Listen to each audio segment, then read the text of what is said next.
2025 সালে আশুরা কবে?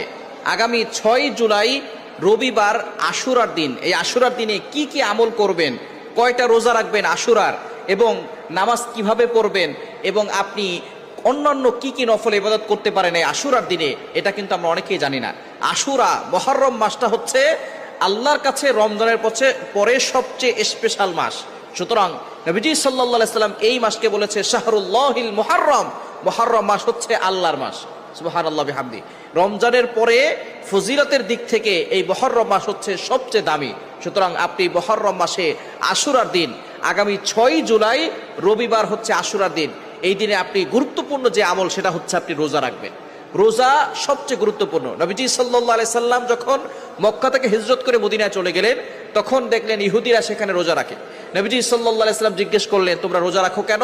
তখন ইহুদিরা বলল, এই দিনে মূসা আলাইহিস সালামকে আল্লাহ তাআলা ফিরআউনের কবল থেকে মুক্তি দিয়েছিলেন, আল্লাহ মূসা আলাইহিস সালামকে বিজয় দিয়েছিলেন। মূসা আলাইহিস সালাম শুকরিয়া আদায় করণার্থে নফল রোজা রেখেছেন, সুতরাং বনি ইসরাইলরাও রেখেছে, আমরা রোজা রাখি। নবীজি সাল্লাল্লাহু আলাইহি সাল্লাম বললেন, আনা আহাক্কু